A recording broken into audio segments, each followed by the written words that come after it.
Saan nanggaling po ito? Bakit po merong pong rekomendasyon na bawasan nga po itong mga general education subjects from 36 to 18? Why? Why so? Una po sa lahat, kasi may K+12 tayo. So Okay. dinagdagan natin ng 2 taon yung ating basic education.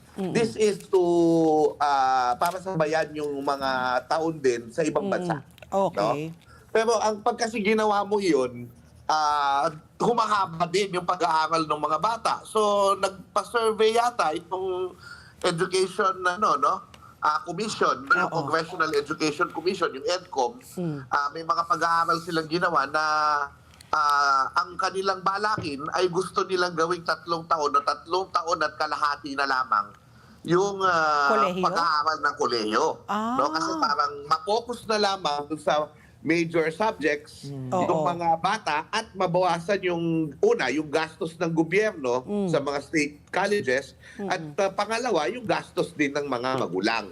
So actually, very attractive yung ganyang klaseng proposition, lalo na kung sasabihin mo na yan ay gagayahin natin ng Singapore. Yan. Okay. So talagang marami rin parang nagsabi na gusto namin yung ideya na yan. Of course, ang sasakripisyo dyan ay yung tinatawag na general education subjects. No? Pag sinabi mo general education, ito yung kahit hindi mo subject o hindi mo kurso, pero mahahalagang mga asignatura para, ang goal kasi dyan, mga ma'am, para magkaroon tayo ng holistiko. Ibig sabihin, nagiging buo yung pagkatao natin. Kasi hindi lang yung specialization yung alam natin, marunong din tayo sa ibang mahalagang bagay sa ating mundo para maintindihan natin yung lipunan natin at para magpakatao tayo. Yun yung basically goal niyan.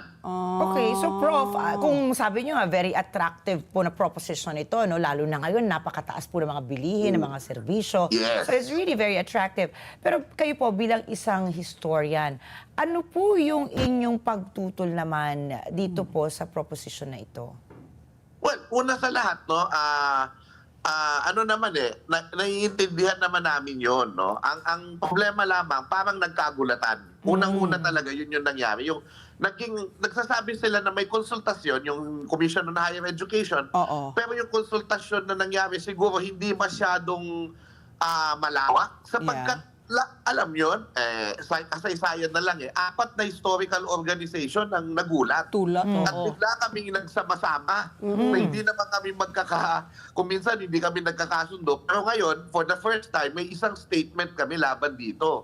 So, parang ang nangyari, hindi na, so ano ba yung mga subject na matitira sa GE? Okay. Correct. So parang ang dating, parang walang masyadong konsultasyon. Lahat umalma halos Oo, parang itinago nila.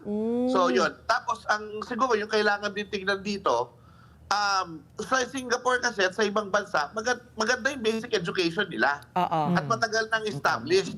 Tayo yung nagsisimula pa lang yung implementation ng review ng K+12, yung revised na matatag curriculum. So, ibig sabihin, meron tayong ganyang problema na basic, di ba? Maraming ang nakakapag-kolehiyo, hindi alam yung basic na kasaysayan. Maraming nakakapag-kolehiyo na hindi na, yung mahirap makaintindi, komunikasyon. Correct. At yan, so, Comprehension, mahina.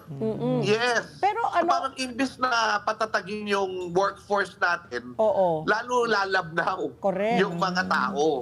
Yung mga nakikita nyo pong, kumbaga, magiging biktima, no? Kung sakali i-pursue po itong pagbawas po ng mga general education subjects, yan yung mga sinasabi nilang parang like history, humanities, ano pa po yung mga subjects pong nakikita yung po mga na art, philosophy, ethics. Yan. So yun, medyo ang pangit lang pakinggan kasi parang self-serving. Pero syempre, ang kailangan din paghandaan dyan, yung displacement ng mga kasi teachers. Sinabi mo kasi general education, sa isang universidad, lahat ng estudyante nun kukuha. So, ibig sabihin, may mga service departments na yun ang ginagawa. Doon sila nagkakaroon ng estudyante. Kasi halimbawa, sa kasaysayan, hindi naman marami yung kumukuha ng kasaysayan. So maraming professor ng kasaysayan kasi may mga general education, nakakapagturo kami.